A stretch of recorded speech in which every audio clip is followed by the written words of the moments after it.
So getting started here today, you guys need to have your book open, notes out from last class, and we need to open up Inventor, and you guys need to open up your models. Okay. Now, most of you probably only have one recently opened item, and you should be able to just click that and open it. I moved my file around, so I'm not able to do that. If you don't see yours and you need to still open it, eyes on my screen, left side of the screen says open. You'll come down here, look for your documents, A1 Inventor files. I think I just had you guys call them Inventor files. And then Chapter 2 Guided Practice right there, and open. Okay, once you get here, once I see that everyone is here, has their book open and notes out, we can move on. Our book should be open to page, I think it's 62. Okay. So we made our first 3D model. I'm pretty sure we got back into our notes. And correct me if I'm wrong, last class we wrote notes up to here, I want to say, to the extrude tab.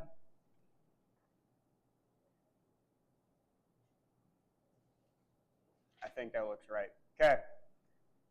Moving forward, we've got our first 3D model. What we need to do is we need to learn how to navigate in our 3D workspace. So I got 3 different things I want you guys to do. I need you guys watching my screen. I'm going to explain how to do these 3 things. We're going to take notes. I'm going to walk around, and you guys are going to show me you know how to do these 3 things. First one is called panning. Okay? I'm just panning my view around. I hold down my mouse wheel, so I'm not scrolling it anymore. I'm holding it down, and I can, we did not just, okay. Moving it around. Second one, is it shift? No, it's control. Hold control, mouse wheel, or is it shift? Where is it supposed to be? I'm going crazy.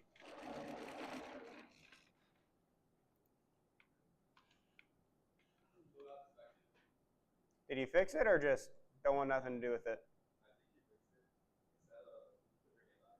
Okay, thank you.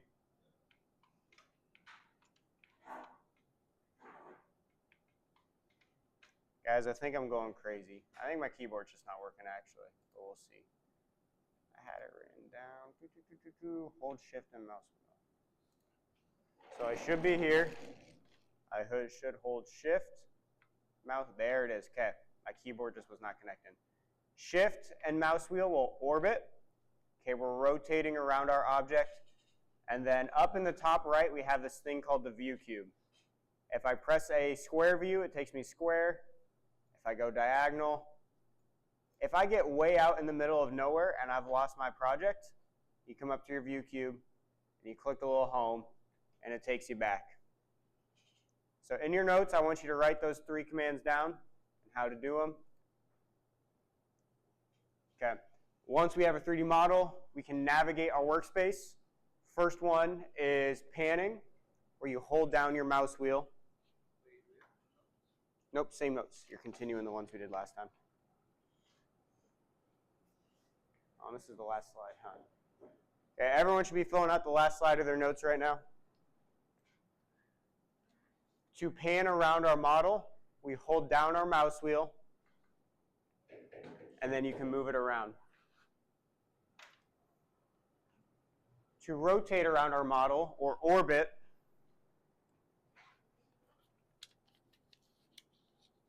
you hold shift and mouse wheel. And then if we ever get lost, use your view cube in the top right corner, press that little home button, and that'll take you back to your home.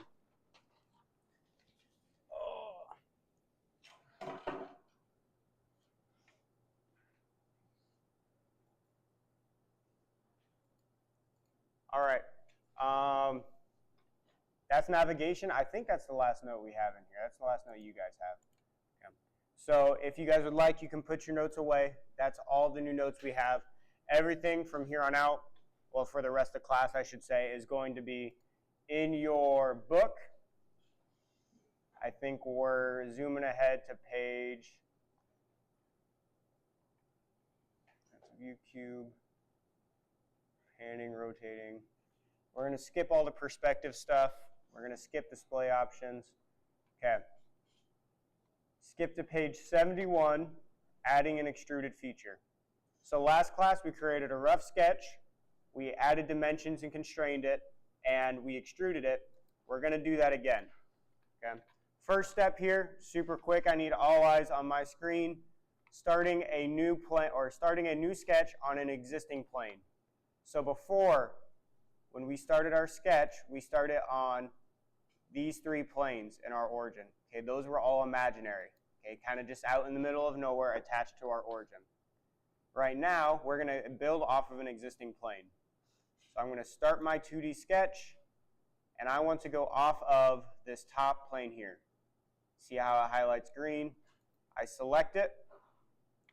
It puts me right here. I want to walk around, see that you guys have started your sketch on that top plane. Okay, that's our first checkpoint. Next thing the book is wanting us to do is make another L shape. Again, just for practice. So we've started our sketch on this plane. Here is our existing block. We're just making a new L shape. And I know we've done this before, so I'm going to go quick with it. I'm already in my sketch, line tool.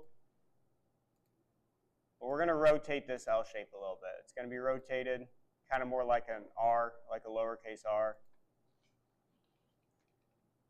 Put that in your sketch. I'll verify that everyone has this, and then we'll move on to the next thing. Okay, so this is our rough sketch. It is a rough sketch because we have nothing to tell Inventor the size or the shape of our shape. It is just a shape, it's just geometry. Okay, not geometry as in like math geometry. Geometry as in these are geometric features. Okay, lines, arcs, geometric features. I'm here, I need to start dimensioning it. There's my dimension command. Same dimensions as last time. 2.5 up there. One thing I would encourage you guys to do, don't create your dimension and then place it on top of your line. Okay, that makes it hard to mess with it later. What I would prefer you do, select your line to dimension and place your dimension outside of it. Boom. Boom. That should be 0.75. That should be 0.75. That should be 2.5. Okay, get those dimensions in there. I'll take on the next step. Next thing here, I'm going to ask you guys what I need to do. I have my rough sketch. I've told Inventor how large my file is supposed to be. What is the next thing to do to fully constrain this? I need to know how large it is, and I need to know what else about it.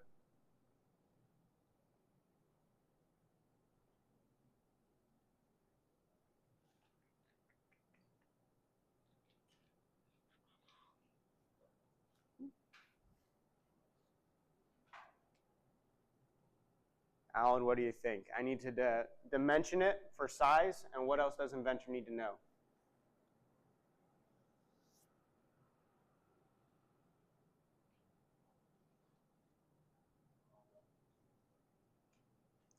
Right now I've dimensioned my model, but is it stuck in place? Are you sure? You see how I can still move it? Okay, next step is to tell Inventor where its location is. I'm going to show you guys the way the book tells you to do it. I'm going to show you the way I want you to do it, because the way I want you to do it is so much easier. The book wants you to use your dimension tool, go to your origin, go to your line,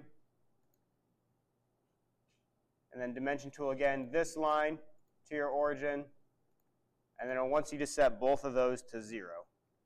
Okay? We're locating ourselves back to our origin, which is a good thing. That's a lot of steps to do one coincident constraint. Coincident constraint, origin, top right corner. Okay, I want you guys using coincident constraint to constrain yourselves back to that origin. I'm going to walk around and make sure y'all are doing that. Trucking forward here. Another step, we already know how to do this. 3D model, extrude, one new thing to our extrusion. I still want distance A to be 2.5, but it's going the wrong way. So how do I flip it? I'm going to my direction, and if you hover over it, it literally says flipped. We flip-flop it, click OK, and you're good. Okay. Next checkpoint, I want to walk around and see that you guys are all there. Moving forward.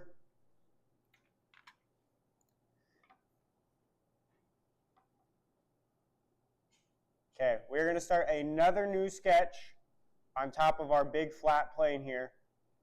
And I'm going to give you guys a lot of steps at once because we've done this twice already. This is our third time. Our new sketch needs these dimensions inside of it. Okay? Instead of lines, we're going to be making a circle. Circles work a little differently. Start 2D sketch. That plane right there. Circle, place the center, and then place the radius. When we dimension, click the outside. That gives us our diameter. We click our edge to center. Edge to center. Circles are always, almost always dimensioned to the center point of the circle. If I check my dimensions, what's it? 1.25, 0.75, and 0.75. Unless my eyes are playing tricks on me.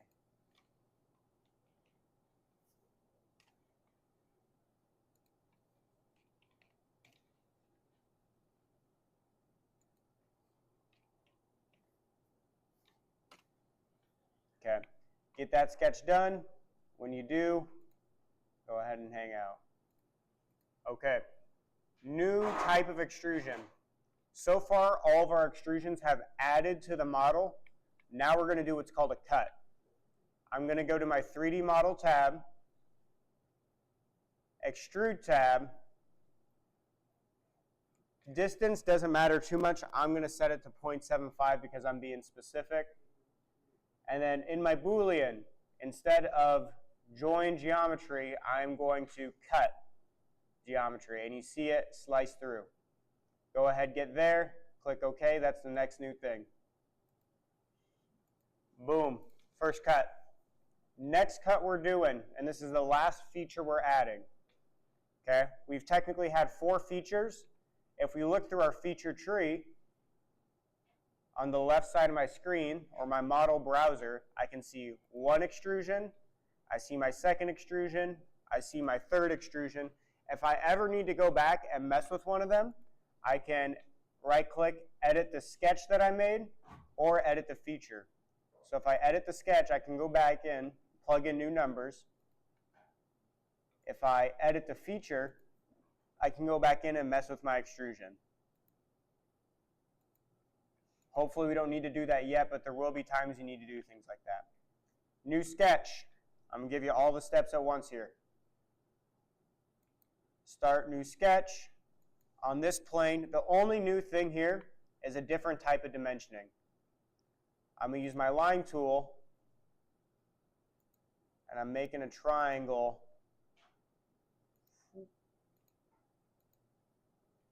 here. Okay? Now to dimension this, it's a little wonky because I can't just select the line that I need. I accidentally get this yellow line behind it. Okay? Don't worry about these yellow lines yet. We'll talk about what those are. They're fine. They're not hurting anything. I want to select my left line and then the right point of that line to dimension. I'm going to make it 1. And now let's look at what the book is asking us to do. It's looking for something a little different. It is looking for an angled dimension. So it's asking us to say 45 degrees between these 2 lines. Instead of dimensioning between 2 points, we're going to dimension between 2 lines. Horizontal line, angled line, makes an angular dimension, 45 degrees What the heck?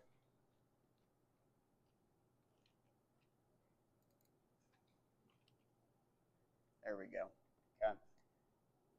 And I should see, yep, fully constrained in the bottom right of my model.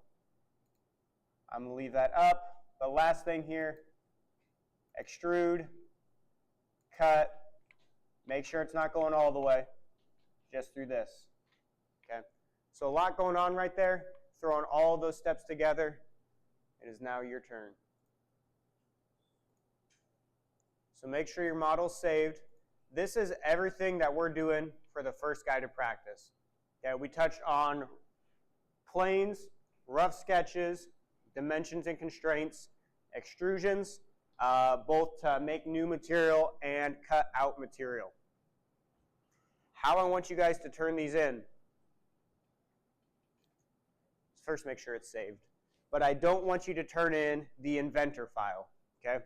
If I was to grade this on my Chromebook, I cannot open up an inventor file. All I want is a screenshot of your model.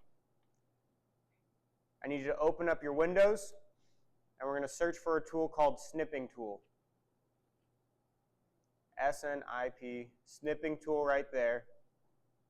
I need to move mine over onto my screen.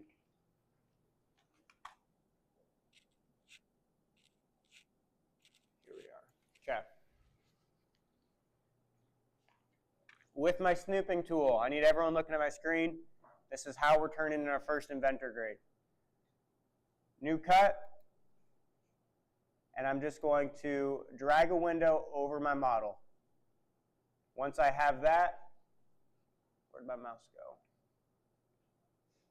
There it is. File, save as. I'm going to go to my documents, A1 inventor files, and this is chapter 2 guided practice.jpg. Okay, once you have screenshot, go to Google Classroom, CAD chapter submissions, chapter 2 guided practice submission. You're going to open that up and then attach that JPEG onto it. And once you have that, you guys are done with the chapter 2 guided practice. Easy peasy.